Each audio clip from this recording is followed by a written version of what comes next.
एक समय का बात है। एक आदमी ट्रेन से कहीं जा रहा था। उसके पास कीमती हीरो की पोटली थी। उस आदमी को 2 दिन और 2 रात ट्रेन में गुजारने थे, क्योंकि उतना उसको सफर करना था और उसे कहीं पहुंचना था। सफर के पहले ही दिन एक चोर की नजर उस आदमी के हीरो की पोटली पर पड़ गई।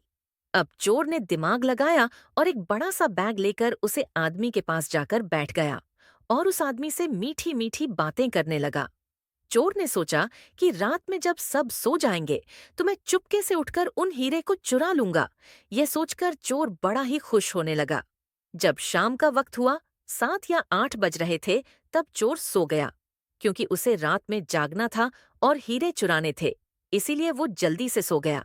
जब उस आदमी की सोने का वक्त आया, उस आदमी ने चुपके से अपने हीरो की पोटली अपने बैग में से निकालकर उसके पास जो आदमी सोया था उसके बैग में डाल दी। और उस आदमी के पास कौन सोया हुआ था? वह चोर ही सोया हुआ था। यह सब करने के बाद वह आदमी आराम से सो गया। रात के जब 2-3 बज रहे थे, तब वो चोर उठा और उसने देखा सब लोग सो गए हैं। फिर उसने उस आदमी के बैग को अपनी तरफ खींचा और उस बैग को पूरा चेक कर लिया। उस बैग में कुछ नहीं मिला। वह परेशान हो गया। सारी रात उसे आदमी के बैग को चेक करने के बाद जब उसे कुछ न मिला, तब उसने देखा कि सुबह के 4 बजे रहे थे। तब वह सो गया। उसके सोने के बाद वह आदमी उठा। उसने अपने हीरो की पोटली उस चोर की बैग से निकालकर अपने बैग में वापस रख ली। जब सुबह हुई और वो चोर सोकर उठा, उसने देखा कि हीरो की पोटली तो उस आदमी के पास ही है। उसे लगा कि मैं रात मैंने कुछ गड़बड़ की है।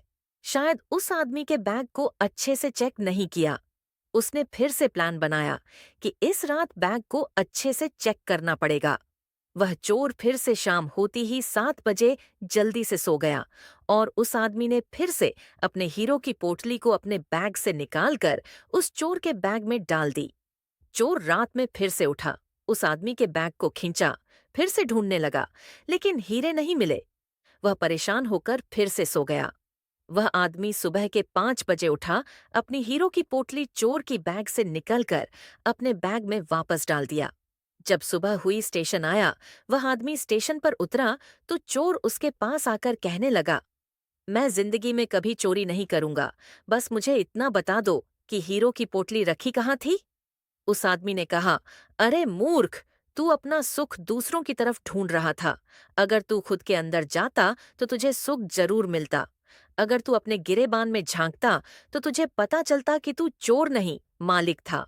वो हीरो की पोटली तेरे ही पास थी। दोस्तों, इस कहानी से हमें बहुत बड़ी सीख मिलती है। हमेशा अपना सुख दूसरों की तरफ ढूंढते रहते हैं और बहुत से लोग हमारी जिंदगी में आते जाते रहते हैं। कोई हमें सुख देता है तो कोई हमें दुख देता है। बहुत से लोग ऐसे होते हैं जो अपनी खुशी दूसरों पर निर्भर कर देते हैं। जबकि अगर आप खुद के अंदर झांकोगे, अपने खुद के गिरेबान में झांकोगे, तो आपको किसी चीज की कमी महसूस नहीं होगी। धन्यवाद। इसी तरह की रोमांचक कहानी सुनने के लिए चैनल को सब्सक्राइब करें।